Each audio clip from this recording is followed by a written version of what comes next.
트렌드, 한국교회 트렌드 그 세미나를 했는데 거기에서도 그 강사님이 강력하게 우리에게 얘기하는 것은 뭐냐면은 소그룹이 교회의 생명이라고, 소그룹이 살아있는 교회는 죽지 않았다고 그렇게 말씀하는 거예요. 초대교회가 이 소그룹이 이렇게 살아있었기 때문에 사람들에게 칭송을 받고 날마다 구원받는 자의 수를 더했다고 그랬어요. 근데 여러분 바쁘시죠? 포도 따야 되죠? 피곤하죠? 언제 소그룹을 합니까?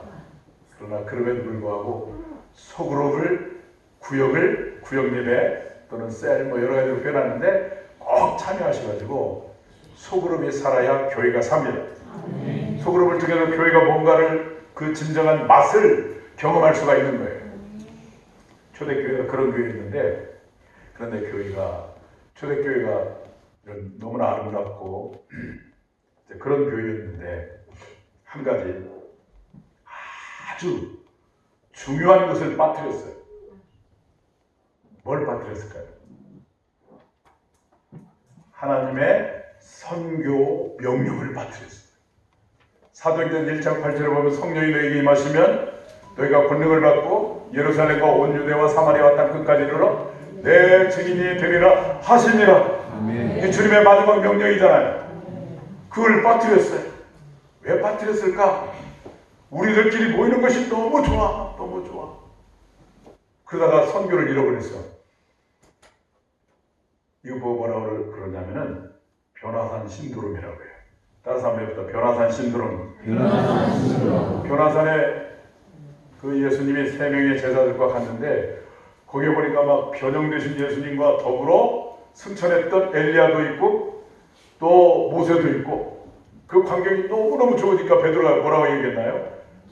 여기 있는 것이 좋사오니 초막셋을 짓고 여기 있으면 좋겠습니다. 지금 땅 아래 내려가야 되는데 내려가기 싫다는 거죠. 여기가 너무 좋다는 거죠. 그거 보고 변화산 신도롬이라고.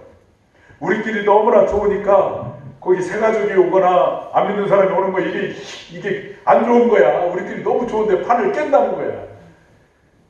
초대교회가 그랬어. 선교 명령을 잃어버렸어. 그래서 하나님께서 핍박이라고 하는 도구를 통해서 이 초대교인들을 흩어버립니다. 그래서 흩어진 이 초대 유대 그리스도인들이 이방 지역에 어쩔 수 없이 이방 지역에 가기 시작을 했어요. 이방 지역에 갔으면 하나님의 이 패러다임, 하나님의 이 갈망이 뭔지를 깨달아야 되는데 아직도 못 깨닫는 거예요. 그래서 이방 지역에 가기는 갔는데 이방인에게, 헬라인에게 예수 그리스도의 복음을 증거하는 것이 아니라 이방 지역에 흩어져 살고 있는 유대인들을 골라서 복음을 증거하는 거예요. 그러니까 이게 복음이 잘 전달이 안 되는 거죠. 그러던 차에 어떤 일당의 무리들이 안디옥이라고 하는 이방 지역에 가서 처음으로 이방인에게, 그 헬라인에게 예수 그리스도의 복음을 증거했는데 놀라운 일이 벌어졌어요. 마치 스폰지가 물을 빨아들이듯이 수많은 이방인들이 예수 그리스도의 복음을 듣고 믿고 구원받기 시작하는 것입니다. 예수 그리스도의 복음을 듣고 믿으면 믿는 사람들이 생기겠죠. 예수 그리스도를 믿는 사람들의 모임을 두 단어로 뭐라고 말하죠? 교로 시작해서 회로 끝나요. 교회. 그 교회가 탄생한 거예요. 교회가 탄생한 거예요. 이것이 이방 지역에 세워진 최초의 교회, 안디옥 교회인 것입니다. 그런데 이 소문이 예루살렘에 있는 사도들에게 전달이 되었습니다. 사도들이 회유를 하고 이 이방 지역에 누구를 목회자로 보낼까? 회유 끝에 바나바를 목회자로 보낸 거예요. 그래서 바나바가 열심히 목회를 합니다. 혼자 물론 충분히 할 수 있었을 거예요. 근데 바나바는 겸손한 사람이어서 가만히 이렇게 목회하다 생각해보니까 나보다 더 뛰어난 용성과 탁월한 지성과 리더십을 가진 한 사람이 생각이 났어요. 근데 그 사람은 회심한 지가 얼마 안 되고 사람들에게 알려지지 않은 사람이에요. 그래서 야인처럼 자기의 고향인 다수에 묻혀서 지금 묻혀서 이렇게 평범하게 살고 있는 사람이에요. 그 사람이 누구일까요? 사로 시작해서 울로 끝납니다. 사울입니다. 나중에 뭐가 됐어요? 바울이 된 거예요. 그래서 그 바울을 찾아가서 바울아 나와 함께 동역하며 이 안디옥 교회를 섬기자 이렇게 얘기하는 거예요. 그래서 이제 안디옥교회를 바나바 혼자 단독으로 목회하다가 이제 바나바가 바울과 함께 목회를 하는 거예요. 동사 목회를 하는 거예요. 그래서 사도행전을 읽어보면 처음에는 바나바가 등장했다가 나중에는 바나바와 바울이 등장했다가 바울의 영향력이 바나바보다 더 커질 때 이제는 역전돼가지고 바울과 바나바 이렇게 소개되고 있다가 사도행전 16장으로 넘어가면 이제 바나바는 이 역사의 무대에서 사라지고 누구만 남습니까? 바울만 남습니다. 바울만. 근데 그 바울이 어떤 사람이었죠? 성경을 13권이나 기록했던 사람이고 기독교의 이 기초적 교리를 완성했던 사람이고 유럽을 복음했던 사람으로 유럽의 역사와 지도와 문화를 바꿔버린 사람이 누굽니까? 사도 바울이죠. 그런데 여러분 놀라운 사실은 그 사도 바울의 배후에 누가 있었느냐? 누가 있었어요? 바나바가 있었다는 거죠. 어쩌면 바나바가 없었더라면 그 위대한 사도 바울이 존재할 수가 있었을까? 그 위대한 사도 바울의 배후에 누가 있었느냐? 바나바가 있었다는 것이죠. 그러니까 바나바는 어떤 사람입니까? 사람을 세우는 사람이죠. 오늘 여러분들이 바나바처럼 사람을 세우는 사람 되기를 주님의 이름으로 축복합니다. 그러면 바나바는 어떤 사람이었기에 이렇게 사람을 세우는 사람이었을까? 오늘 그것을 잠깐 짧게 제가 말씀을 나누고 싶어요. 오늘 24절 한번 보여줄까요? 24절 한번 읽어보세요. 시작.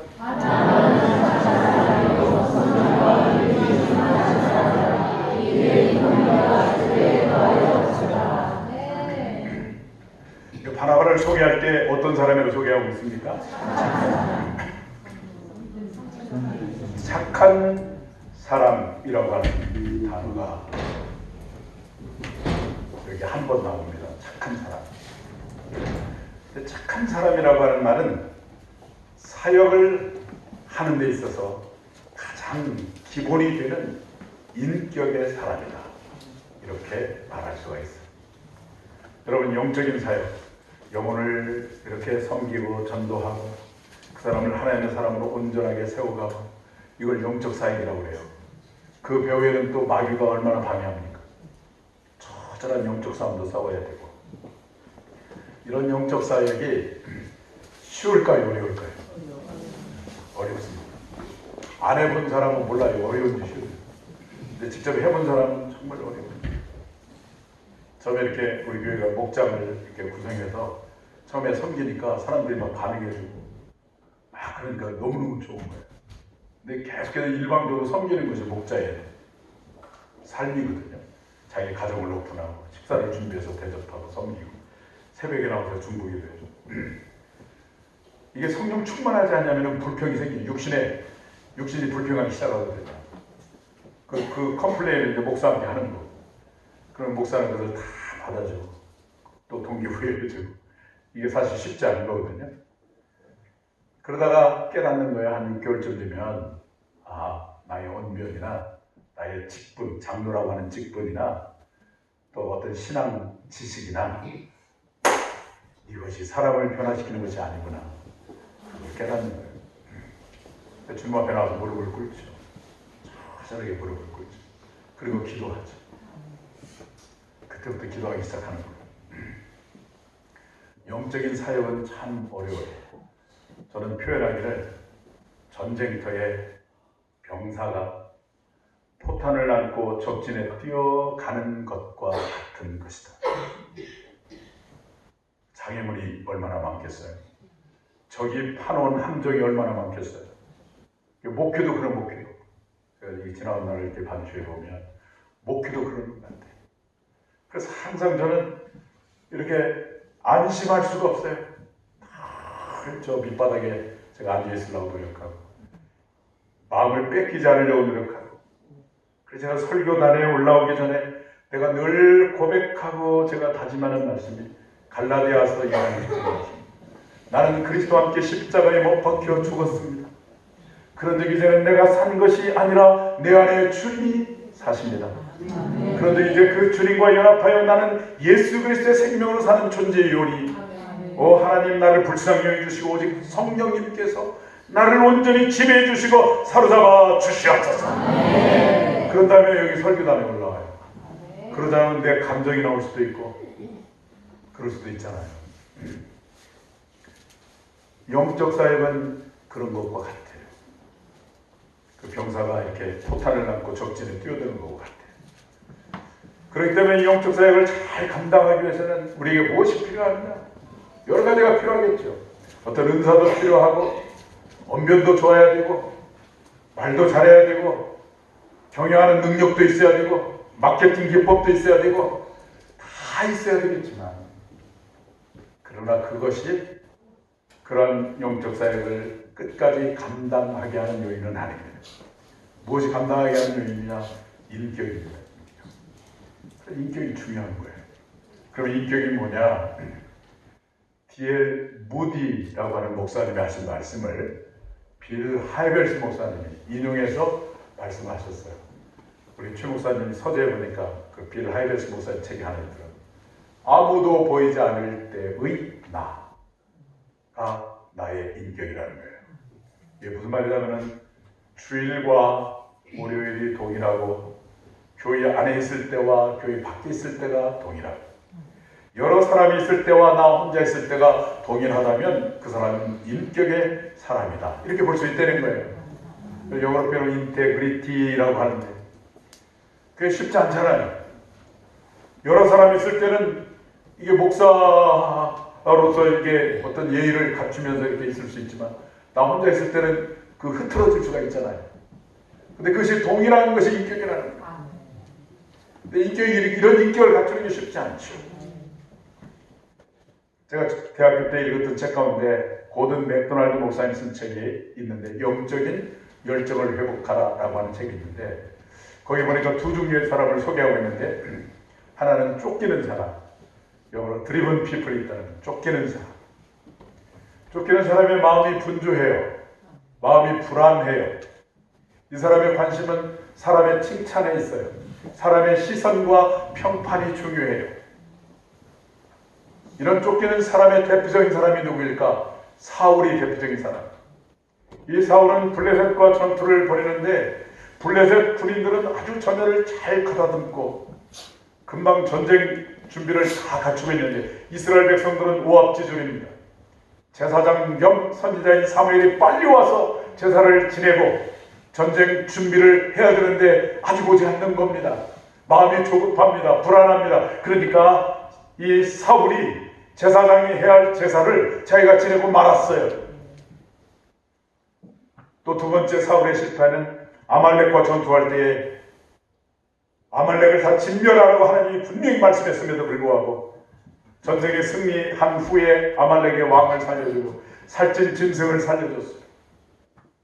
나중에 하나님의 사무엘을 통해서 책망합니다. 왜 그랬느냐? 그랬더니 사울이 변명하기를 여기 있는 사람들이 무서워서 그랬습니다. 여기 있는 리더들이 무서워서 그랬습니다. 그것 때문에 사울이 패민이었어요.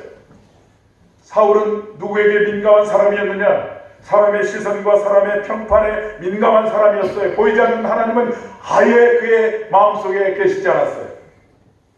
여러분, 오늘 우리는 보이는 사람보다도 보이지 않지만 불꽃 같은 눈으로 나를 지켜보시는 하나님께 민감한 저와 여러분이 되어지기를 축복합니다. 그런데 called people, 부름받은 사람이 있다고 했어요. 부름받은 사람의 대표적인 사람이 누구일까요? 이 사람은 다윗입니다. 도덕적으로 다윗도 문제가 많지만 그럼에도 불구하고 하나님은 다윗을 내 마음에 합한 사람이라고 이렇게 칭찬하신 까닭은 다윗은 철저하게 하나님 중심의 인격의 사람이었기 때문인 것입니다. 아둘람 공동체에 대해서 제가 말씀을 드렸는데 그 400명의 사람들이 나중에 이타적인 사람이 돼가지고 나발이 목축업을 하는데 나발을 둬가지고 대풍년을 거뒀어요. 그러면 이제 양털 깎는 시기가 돌아오면 동네 사람들을 초청해서 잔치를 배설을 하는데 다윗이 사람을 보냈어요. 우리 때문에 당신이 이렇게 대풍을 거뒀으니까 우리도 좀 먹을 것을 달라고. 그랬더니 이 나발이 이런저하게 거절을 해버리는 거예요. 이 거절을 당하고 다윗에게 다시 이 사람들이 돌아왔어요. 돌아와서 이제 보고를 하니까 다윗이 너무나 화가 나가지고 군대를 이끌고 나발을 죽이려고 막 나발을 향해서 가는 거예요. 나발을 향해서 한참 가고 있는데 나발의 부인이 누구일까요? 아로 시작해서 아비가일이 그 먹을 것을 준비를 잔뜩 해가지고 와가지고 다윗 일행을 다 가로막는 거예요. 옛날 지금부터 2700년 전에 여자의 존재 가치, 그리고 보수적인 그 유대 나라의 여자의 존재 가치는 얼마나 미미했을까요? 근데 그럼에도 불구하고 용기를 가진 그 아비가일이 다윗 일행을 다 가로막는 거예요. 그러면서 다윗을 주님이라고 부르면서 이렇게 얘기합니다. 주님은 하나님의 생명의 보좌기에 쌓인 사람으로 하나님의 이름과 하나님의 영광을 위하여 귀하게 쓰임을 받을 하나님의 사람인데 어떻게 사람을 죽이는 그 하찮은 것에 주님이 소용될 수가 있겠습니까? 낭비될 수가 있겠습니까? 이런 식으로 얘기를 하니까 다윗이 갑자기 멈춰버렸어요. 얼음이 되어버렸어요. 왜 그랬을까요? 하나님에 대한 얘기를 하니까 꼼짝 못한 거예요. 다윗은 누구에게 약한 사람이죠? 하나님께 약한. 여러분들 하나님께 약한 사람이 되기를 축복해요. 그래서 가던 것을 멈추고 뒤를 돌아서 갔습니다. 또 사무엘하 6장에 보면 오벳 에돔에 있던 이 법궤로 말미암아 그 집이 축복을 받고 그러니까 다윗이 하나님의 임재의 상징인 법궤를 다윗성으로 모셔오기로 결정을 했습니다. 장정 몇 사람이면 충분히 모셔올 수가 있음에도 불구하고 3만 명의 사람을 동원해가지고 이 법궤를 모셔오는데 너무너무 기뻐가지고 다윗이 덩실덩실 춤을 추는데 그만 에봇이 내려가 버렸어요. 창틈을 통해서 그 광경을 지켜보던 사울의 딸이며 다윗의 부인이었던 미갈이 다윗을 막 저주하고 조롱합니다. 우리 아버지 사울왕은 왕으로서 채통을 지켰는데 당신은 계집중 앞에서 수치를 보였습니다. 이런 식으로 막 저주합니다. 그럴 때 다윗이 했던 유명한 말이 있는데 내가 이보다 더 창피하게 될지라도 이보다 더 낮아지게 될지라도 그러나 이것을 통해서 우리 여호와의 이름이 높임을 받는다면 나는 그렇게 하겠습니다. 이 다윗을 보고 하나님이 내 마음에 합한 자라고 하십니다. 다윗은 보이지 않지만 불꽃 같은 눈으로 지켜보시는 하나님, 그 하나님께 약한 사람이에요. 하나님께 민감한 사람이에요. 그것이 바로 하나님 중심의 인격입니다. 여러분 우리에게 그것이 필요합니다. 우리가 얼마나 이 경박스러운 세상 속에서 삶을 살아가고 있습니까? 근데 다윗이 어떻게 그런 인격을 가질 수가 있었을까? 묵상을 해보니까 다윗의 삶 가운데 뭐가 있었어요? 광야가 있어서 광야. 우리가 시끄러운 이 도시 속에 살지만 나의 광야를 만들어야 돼요. 하나님 임재의 자리, 기도의 자리를 꼭 만드시고 그래서 다윗처럼 하나님 중심의 인격의 사람이 되셔서 바나바처럼 사람을 세우는 사람 되시기를 축복합니다. 또 두 번째 사람을 세우는 사람은 어떤 사람이냐? 24절 말씀에 보면 한번 읽어보겠습니다. 시작. 바나바는 착한 사람이요 성령과 믿음이 충만한 사람이다. 두 번째는 뭐냐면은 사람을 세우는 사람이 되려면은 첫째는 인격, 하나님 중심의 인격의 사람이 되어야 되고 두 번째는 믿음과 성령이 충만한 사람이 되어야 돼요. 여러분 교회는 믿음의 공동체잖아요. 그 공동체를 섬기는 우리가 믿음이 없으면 되겠습니까? 그런데 믿음이 뭘까요? 믿음은 하나님의 관점으로 내가 직면하고 있는 환경과 문제를 보는 거예요. 그러면 나는 할 수 있다. 한번 해보자. 이런 말이 저절로 나오는 거예요. 근데 불신앙은 뭐냐면은 모든 어떤 우주의 중심에 내가 있어요. 그래서 내가 안 되면 하나님도 안 되는 거야. 그게 불신앙입니다. 민수기 13장에 보면 10명의 그 가나안 12명의 가나안 정탐꾼을 보냈잖아요. 근데 10명이 똑같은 그 가나안이라는 환경을 보고 왔는데 그 땅은 거인들이 사는 것이고 우리는 그들에 비하면 메뚜기에 불과하고 우리는 그 땅을 들어갈 수가 없습니다. 그러니까 이 부정적인 복을 하니까, 불신앙의 복을 하니까 백성들이 술렁거리기 시작합니다.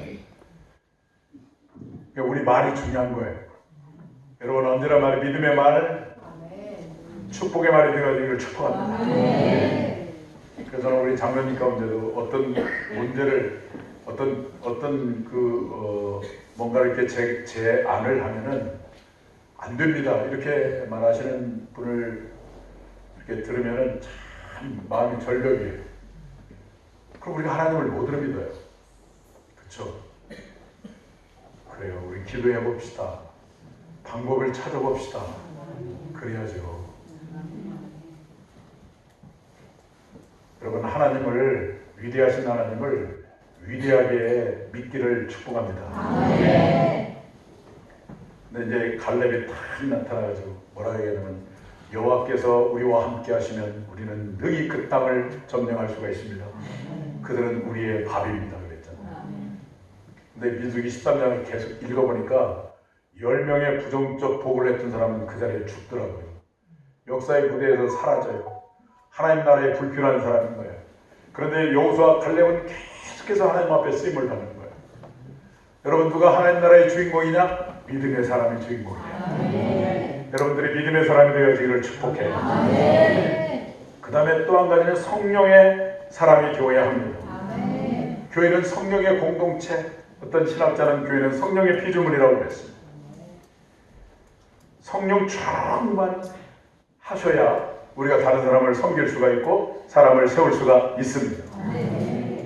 그래서 여러분 날마다 성령의 지배를 받고 다스림을 받는 여러분들이 되시길 바랍니다.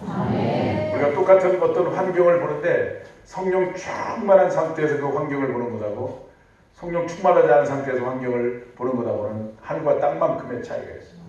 성령 충만하지 않을 때 내 앞에 있는 문제가 태산처럼 보이는데 성령 충만하면 그 태산이 평지가 되는 역사가 일어나게 되는 것이죠.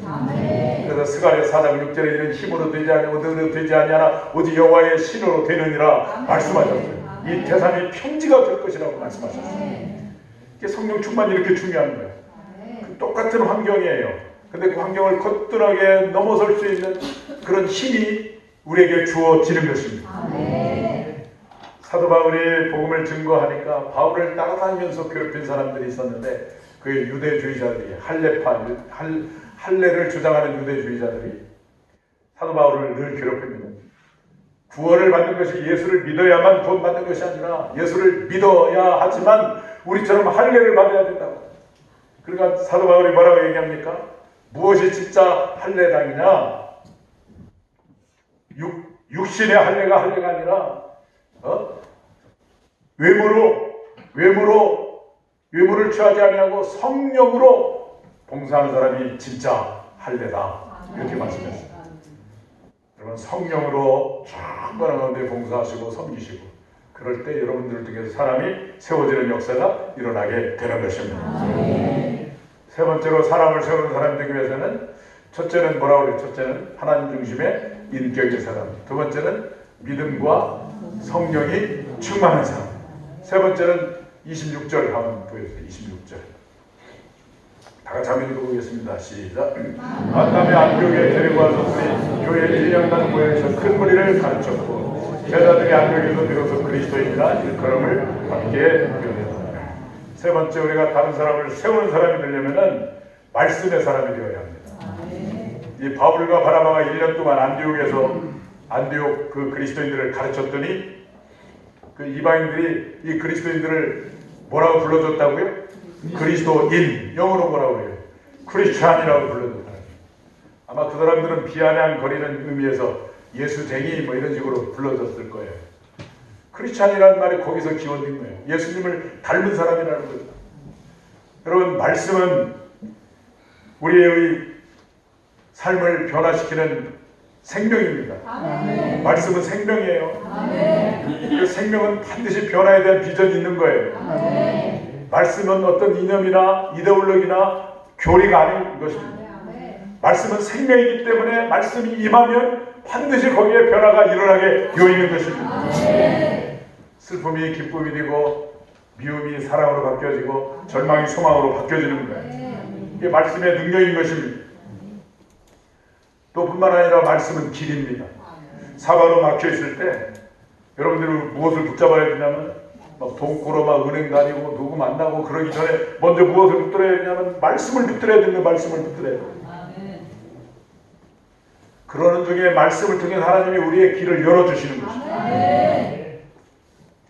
몇 년 전에 오래전에 중부기도학교를 마치고 이제 마친 그 훈련생들이 이제 추첨을 통해서 단기선교 나라를 정했는데 우리 조는 추첨을 하니까 일본이 뽑혔네. 진짜 일본 가기 싫고 미우고 근데 일본이 뽑혔어. 그래서 그걸 가지고 새벽에 기도하는데 하나님이 뭐라고 책망을 하냐면 야 이놈아 내가 일본에 있는 영혼을 사랑하는데 네가 뭔데 일본을 그렇게 미워하느냐. 그래서 막 회개했어요. 근데 거기에 8명쯤 되는데 제가 나이가 3번째 많아요. 나이 많은 권사님, 그 다음에 저보다 1살 많은 여자 집사님. 제가 신부는 목사인데 목사, 권사 그런 것도 없이 형제 자매로만 통일해가지고 가는 거예요. 그런데 우리 조장은 37살 먹은 젊은 사모님이에요. 그런데 저에게 뭘 맡겨주냐면 회개를 맡겨주는 거예요. 우리 최 목사님이 최고 형님인데 회개를 하고 있더라고. 그런 것처럼 저도 회개를 맡겨줍니다. 그래서 하나님 일본 단기선교를 통해서 하나님 제가 어떻게 되었으면 좋겠습니까? 기도했더니 2가지 마음을 주시는데 첫째는 뭐냐면 회개 업무를 잘 하라는 거예요.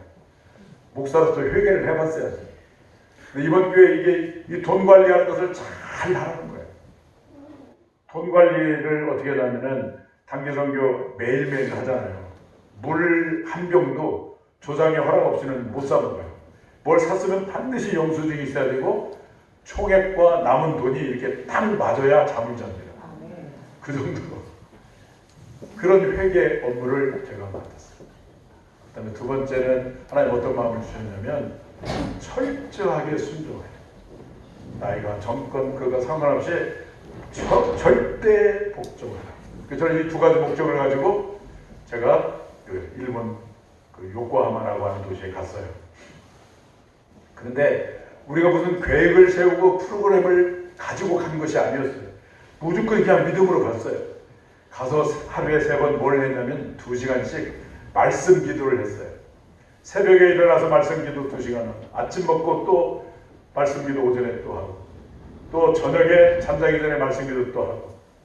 그런데 거기에 이 말씀을 통해서 우리가 무엇을 해야 될 것인가 다 나오는 거예요. 다. 그래서 일본에 있는 11개 교회를 탐방하는 기회가 주어졌어요. 그런데 주일날에 돌아왔는데 우리가 묵었던 교회가 일본에 있는 한인 교회였는데 그 담임 목사님이 갑자기 저보고 설교를 하라고 하는 거예요.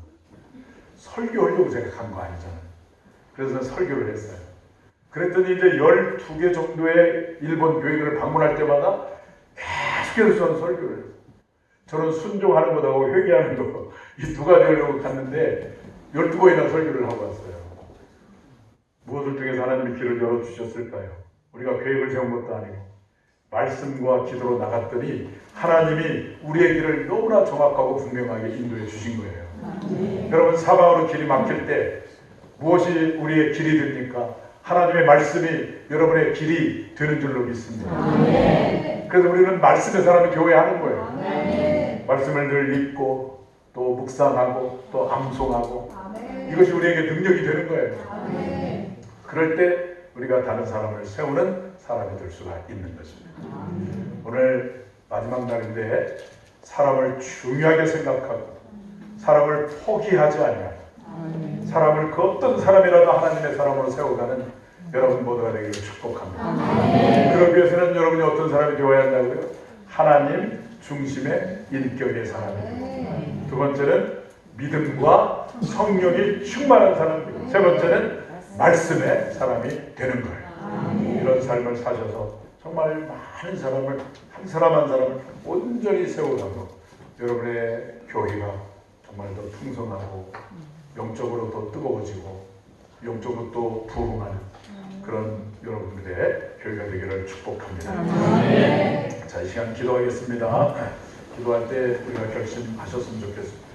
5번에 걸쳐서 말씀을 전했는데 그 중에 한 가지라도 여러분 꼭 결심할 수 있기를 바랍니다. 기도의 자리를 회복하겠다고 한다면 반드시 회복하십시오. 또 광야, 여러분의 삶의 광야를 만드시고 하나님과 나만의 고요한 시간을 만드셔서 거룩하신 하나님 앞에 직면하며 나의 연약함을 보고 회개하고 하나님 중심의 인격의 사람이 되겠습니다. 품어주는 사람이 되겠습니다. 하나님 관점으로 사물을 바라보는 믿음의 사람이 되겠습니다. 성령의 온전한 지배를 받는 성령 충만한 사람이 되겠습니다.